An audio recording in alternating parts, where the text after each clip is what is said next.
I've gone all mad dark for Christmas. Yes, I have. With the ending of 2012 and the ending of the Mayan calendar, I decided to make a plasma regenerator because, I'm playing Dark Angels and one of their fluffy multi-use things is plasma. If you're going to be a Dark Angel, you want to hunt the fallen and you want to hunt them with plasma. So, I thought, we're going to have so much plasma in our army.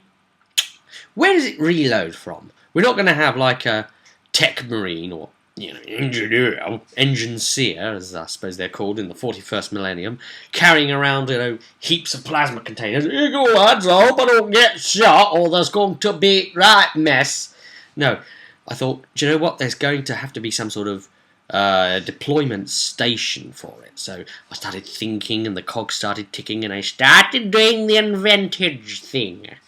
And so I made this.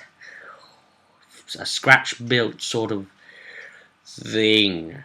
See, basically what I did was, right, I stole this base from an Imperial Guard heavy weapons team emplacement. You can actually see the bits of plastic left over where I've snapped the tripod off. I went snap, snap, and then I took a tripod and repositioned it right in the center here. Right, so that's the first step. And then the next step was to take one of these plasma cell containers, and you can see they're obviously white, so it's hard to get their detail. So I'll try and position it in a way that you can see. There we go. So you can see that lots of little windows in each one where I can paint my plasma in. And my plasma's always blue, because Dark Angels are green, so you don't want green plasma, you want blue plasma, so it stands out, because it's like nice and blue. And going to paint the plasma in on those windows. So each of these are, ones to charge it back in. So super glued on that to the tripod. And then I thought, okay, so I built it from the ground up. I thought, right, now what are we going to do? Well, it needs some sort of interface at the top. So I took the back part. Ignore what you see on the top here and look underneath it, right? This is actually two bits of plastic sprue stuck together, right? The bottom part, right, there, that is a turned upside down torso of the Imperial Guard box guy that's popping out of the tank kind of thing, when you can have a guy out of the top with binoculars or whatever. So that's the upper torso, and sections of his torso have been filed away and smoothed down and turned upside down so you can't recognise it anymore. And then I've gone in with a rounded file. This is the older set of the files set from GW. And I've basically gone in and got that down into a position so it looks like it's channeling down into the top of the container here, the plasma container for refueling. And then I took this section, which is again from the gun team sprue or whatever it's from, and I thought, oh, okay, yeah, it's got the eagle crest on it there, so we'll use that, and then if I stick that over, it'll give it like a multi sort of more complex look, and give it a bit of authority because it's got the correct symbols on as well. So you see it having two sections to it. It looks a bit more happening. And then I took you get like the little parts on one of those sprues again as well, the Imperial Guard sprue, where it almost looks like a little stein with a handle. You've got the little ridgy bits. So I took those ridgy bits, and they come in halves, and you're supposed to like stick them together or whatever.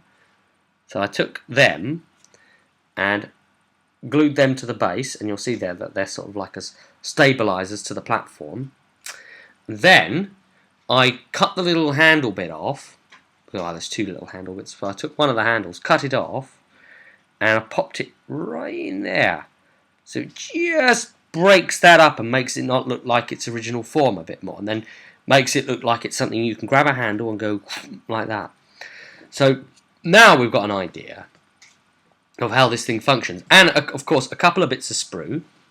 Here you can see bits of actual sprue, you know, the bits that things come attached to, actually cut off and glued on together, just two of them, just to make a more stable section for this to attach to.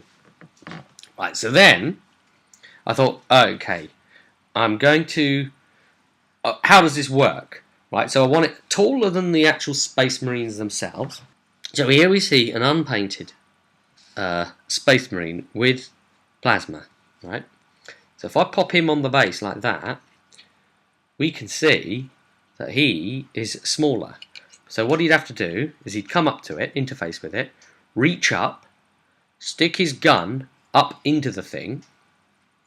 So effectively the gun would slot up into that gap there, in there, and it would pop in and lock in, okay, as soon as it takes it, like an air pressure seal type thing. Right, then he'd grab that handle and just pull it down, and then it'll start charging from this into the gun.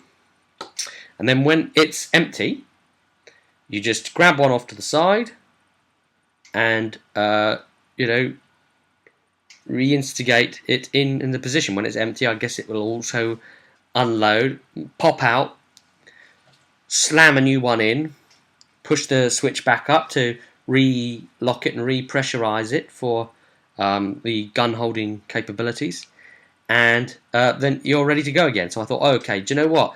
I've got a bunch of these resin pieces that are, you know, plasma containers. So I thought, do you know, I'll put them all together, because there's not much you can really do with them anyway, because they're very tiny. It's not like you can paint each one up and then position them on the battlefield. I mean, they really aren't going to make much difference. I mean, they don't even come up to quite the height of his gun there. It's just a touch under the height of his gun. So I thought, okay, do you know, if I use them all together, at least they'll create a sort of line of sight blockage or something that you could play like Necromunda around, or you know, even a battlefield objective, or just something to make your half of the battlefield look more like a real battlefield. Just something. Just out of interest, I also took one of the cryogenics resin pieces that you can buy online. None of this is Forge World or anything like that. This is the weird named website. I'm not even going to attempt to recite the name of it again this time. And the pieces purchased off of that. So this is a cryo chamber, and I'm going to use some of the other cryo chambers together, because obviously in 40k lore you speak of people being put in stasis, especially like, you know, Space Marines that have become fatally injured, and sometimes they get put into like a stasis thing. We know that Lionel Johnson's in some sort of stasis thing, thanks to the Watchers in the Dark monitoring over him. We don't quite know. Well, I don't really know what it is, but so we know that there's basis here for that technology. So I thought, you know, let's use one of these cryostasis things in a different way. So I've popped this on the base. It's glued on. Put a couple of containers either side of it, just to, you know, make it look nice and neat, and to really use up the other two containers as well. And I thought, oh, that's nice. And obviously asymmetrically around, so that way it doesn't look too patterned. And it also gives me a little space here to put a helper guy. I was thinking, because, you know, the Dark Angels aren't always just guys in power armor, they're staff as well. So this could be some sort of like technician or something that works for them. So I still got the room to pop him on the base, maybe his arm out, interfacing with it in some way. So yeah, I've taken one of the plastic sprue bits again off of the Imperial Guard, and you could just about see I've glued that to the resin right there, and it's got the Aquila Eagle on again. I don't know if you can tell that. It's got a little hole in it and like a little tubey thing. So the idea would be that you could, I've decided to use this cryo as basically a container for all of these, to keep them at you know, moderate temperature, so that they don't blow up and a protective casing so that they can't be targeted. And they've been pulled out because they're going to be for quick deployment right now, and there might well be more in there. So there's the opportunity of trying to paint that up, and a little bit there that you can maybe peer through and put your eye to, and then you get maybe data inside telling you, oh, here's how much they are, how many's left inside, and this is the temperature, and this is what the optimum temperature is, and this is what temperature it is currently. And you could sort of like that optic display thing like that, having to peer into it to do that. So I thought, okay, that'll break it up. That'll make the cryo chamber have a different looks because it's got a different purpose, and I'll paint it a different colour as well. So yeah, I think we've covered most of the elements of this piece. It was just a weird, inspired idea, and I'll get this painted up and show you when I do, and maybe sticking someone there. If any of you know of a good model that I can stick there as a technician, then hey, let me know. But until next time, I'll see you at the painting table.